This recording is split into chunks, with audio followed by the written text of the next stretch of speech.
All right, welcome back, everybody. We're diving back into progression football. It's always exciting to see new managers come in and kind of shake things up, right? And this season, we've got two new managers who've both taken on the challenge of rebuilding their teams. Spurt19 over in Cleveland with the Bulldogs, and Smoovy leading the Seattle Kings. So today, we're going to take a deep dive into their rosters, their head coach choices, those always interesting salary cap situations, and even get a glimpse into their team cultures. Yeah, it's like a fascinating social experiment almost, isn't it? You get these fresh perspectives coming in, each with their own philosophies about how to build a winning team, and we get to watch it all unfold in real time. Exactly. So let's start with Spurt19 and the Cleveland Bulldogs. Yeah. They've got that rebuild tag hanging over them, which, let's be honest, can be a tough road. But one thing that jumps out is their culture match, a solid 37%. That suggests a pretty good synergy between Spurt19's management style and the players they've inherited. Yeah, that culture match is definitely something to keep an eye on. It can really make a difference, especially in a rebuild where you're trying to establish a new identity, a new sense of purpose. And it looks like Spurt19's chosen a head coach who could really amplify that positive culture. Right. Corey Jenkins, a level 44 coach, known for his, well, shall we say, energetic style. Now, I know some folks out there might think, energetic? Isn't that a bit risky during a rebuild? Could rub some players the wrong way. I mean, it can be, for sure. But, in this case, it seems like it's actually working in Spurt19's favor. Jenkins' energetic approach is adding a plus 14 boost to the team's overall culture. Wow, that's a pretty significant boost. It seems like his energy is actually complementing, not clashing with, Sport19's management approach. It kind of suggests a deliberate effort to create a really positive, unified team environment. And that's got to be crucial during a rebuild when morale can be so fragile. Absolutely. It's like they're laying the groundwork for a winning culture right from the start. And that foundation can be so important when you're trying to attract free agents, develop young players, and create that sense of, belief that you can actually turn things around. Now, speaking of interesting choices, Yeah. let's talk about Spurt19's decision to sign veteran wide receiver Cedric Knight to a one-year, $14.6 million contract. Knight, he's 32 years old, which in wide receiver years, well, it's not exactly young, right? No, not exactly a spring chicken in NFL terms. But you see this kind of move a lot in rebuilds. You bring in a veteran on a short-term deal. Hopefully they can still produce on the field, provide some leadership for the younger guys, and maybe, just maybe, you can even flip them at the trade deadline for some draft picks. Exactly. It's a calculated risk for sure. Yeah. Spurt19 is hoping to get some value out of Knight, whether it's on the field or in a potential trade. But it'll be interesting to see how his presence impacts the development of some of those younger receivers on the roster. Guys like Yeah, it's a delicate balance. You want the veteran presence, but you also don't want to stifle the growth of your young talent. It's all about finding that sweet spot, that right mix of experience and potential. And speaking of different approaches, let's shift gears and head over to the Pacific Northwest, where Smoovy's got the Seattle Kings also aiming for a rebuild.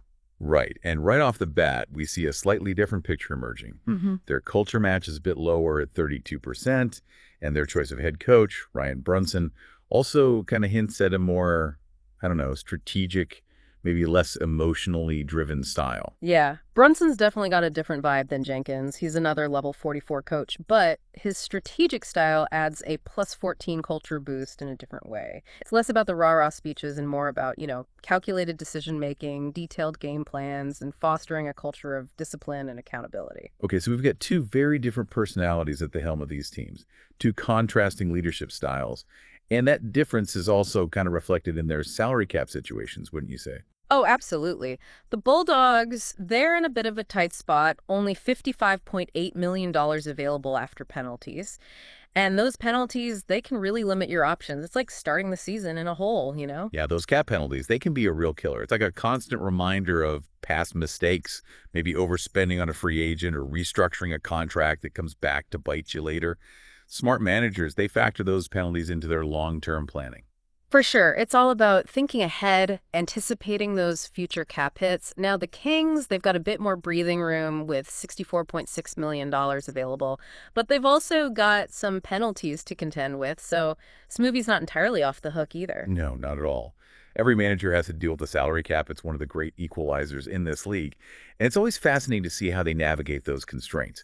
Now, one move that really caught my eye, and I got to be honest, I'm still scratching my head a little bit about this one, is Smoovy's decision to sign running back Forrest Bailey. Forrest Bailey. You mean the unproven rookie? the guy they just gave a 1-year contract to.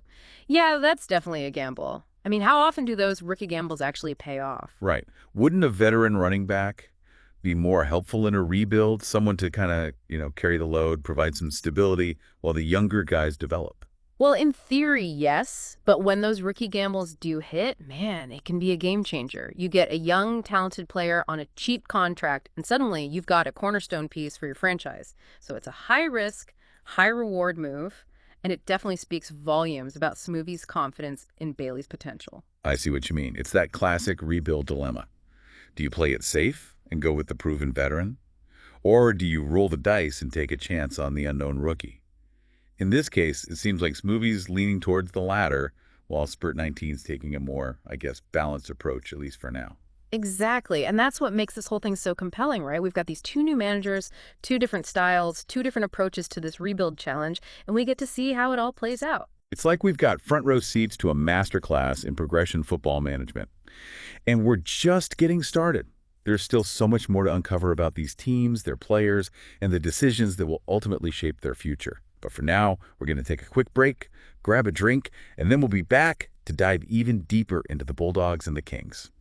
All right, so we've talked about coaches and contracts, the X's and O's, but let's not forget about that kind of intangible element, right? The thing that you can't always measure on a stat sheet, but they can make or break a team, especially a team that's rebuilding team culture. Oh, yeah, absolutely. Team chemistry, that sense of unity, that belief that you're all in this together, it can be so powerful. And it looks like, spurt19 and Smoovy are taking very different approaches to building that culture. Over in Cleveland, the Bulldogs have got this positive culture trend.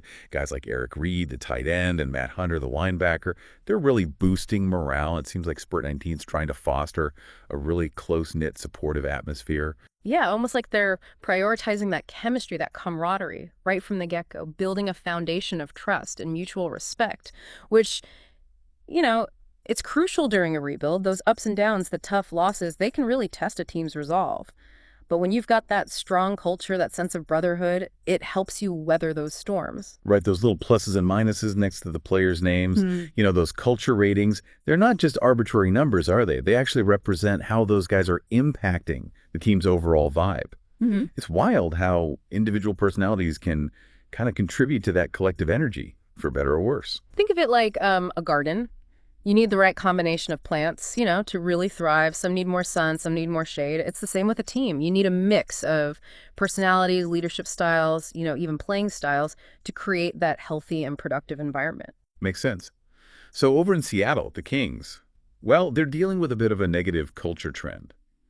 This is where I think Smoovy's strategic coaching style might be put to the test, Can he turn that culture around while still focusing on that long-term vision? It's a tough balancing act for sure. Brunson's approach, it might not be as, immediately impactful on morale as Jenkins' energetic style, right? Could take longer for the players to buy in, to adapt to his methods, to start seeing those results translate into wins. Yeah, and we got to remember the Kings have got a couple of guys with those positive culture ratings too, right? Yeah. Quarterback Albert Funk and safety Camarel Jones. They could be crucial in kind of shifting that negative trend. Absolutely. Those guys, their leadership, their experience can be real stabilizing forces, especially during this transition period. It's not just about the coach, it's about that collective effort, Everyone buying into that vision, working together to create that positive and winning culture. So even though Smoovy's approach seems more, cerebral, focused on the long game, they're not neglecting the importance of culture. Right? It's just a different flavor, a different way of kind of cultivating that sense of unity and purpose. Exactly. It's like they're adding different spices to the same dish, They're both aiming for a team that's both talented and cohesive, but they're getting there in different ways. I like that analogy. So it kind of brings us back to that fundamental question, right? What does it take to build a winning team in progression football, especially when you're starting from scratch, you're in a rebuild? Is it all about strategy, the X's and O's, or does culture play an equally important role? The age-old debate, right? Talent versus teamwork, the brain versus the heart. But I think, in reality, it's a combination of both. You need that strategic vision, got to acquire the right players, make the smart draft picks, but you also need to create that environment where those players can thrive, where they can reach their full potential. And that's where culture comes in. You're right. It's like you can have all the best ingredients in the world, but if you don't know how to combine them, if you don't have the right recipe, you're not going to end up with a great meal. And in progression football, that recipe, well, it includes both strategy and culture. And that's what makes observing these two managers, spurt19 and smoovy, so fascinating, right? They're essentially conducting two different experiments, two different approaches to the same challenge. And we get this front row seat to watch how their choices, both in terms of personnel and culture building, how they impact their team's performance and development over time. Yeah, it's like a real-time case study in progression football management. Hmm. And we're just getting started. We've got these veteran players like Cedric Knight trying to prove they still got it. You got rookies like Forrest Bailey hoping to make a splash. And then you got these two managers, each with their own unique vision, trying to leave their mark on the league. And let's not forget about all the other players, the guys who might not be making headlines yet, but who are still grinding, still contributing to their teams. Every player, from the star quarterback to the backup lineman, has a role to play in this grand drama that is progression football. Right. It's that collective effort, that shared journey towards a common goal that really makes team sports so special. And in progression football, just like in real life, it's often the human element, those individual stories, those unexpected twists and turns that make it all so captivating. Couldn't have said it better myself. So, I think it's time we dig into some of those individual player stories, get to know the guys behind the stats, explore those narratives that are unfolding week after week. I'm particularly curious about those rookies, especially Forrest Bailey. How often do these unproven players actually live up to the hype and become those cornerstone players we were talking about earlier? Okay, so we've talked strategy, we've talked culture, we've even gotten a little philosophical, but now let's get down to brass tacks. Who are the players, the guys on the field that we should be watching, the ones who could make or break these rebuilds? Well, over in Cleveland, I think Cedric Knight's got to be a key figure, right? 32 years old, a lot of experience, but he's also on that 1-year, $14.6 million contract. So is this his last hurrah? Or is spurt19 maybe planning to showcase him for a midseason trade? Yeah, it's a smart move either way. I mean, if he can still produce, great. If not, maybe you get a draft pick out of him. And then there's Matt Hunter, the young linebacker, +3 culture rating. Seems like the kind of player you build a defense around. Oh, absolutely. Young, talented, and a positive influence in the locker room. That's a recipe for success. Now, with the Kings, all eyes are going to be on Forrest Bailey, that rookie running back smoovy took a chance on. I'm still not sold on that one. It's Yeah. a bold move, to say the least. Relying on an unproven rookie in a rebuild, especially at a key position like running back, it's risky. No doubt. It's a gamble. But hey, high risk, high reward, right? If Bailey turns out to be a star, it could really accelerate Seattle's rebuild. And then we've got their young quarterback, Albert Funk. He's got a potential, could be a franchise player, but he's still raw. A lot's going to depend on how well he develops under Coach Brunson. So we've got these fascinating individual storylines all playing out against the backdrop of these two very different rebuilding strategies. It's amazing how it all connects, how those decisions made by the managers, they kind of ripple down to the players and ultimately shape the fate of these teams. Both spurt19 and smoovy have chosen the rebuild path. And it makes you wonder, what are the biggest challenges and potential rewards of that strategy in progression football? What would you prioritize if you were in their shoes? It's a great question. There's no single right answer, and that's what makes this league and sports in general so captivating. We've only scratched the surface today. There's always more to discover in the ever-evolving world of progression football. Absolutely. So many possibilities. So many stories yet to be written. Well, that's going to do it for this deep dive, folks. Thanks for joining us, and we'll be back next week with another exciting look inside progression football.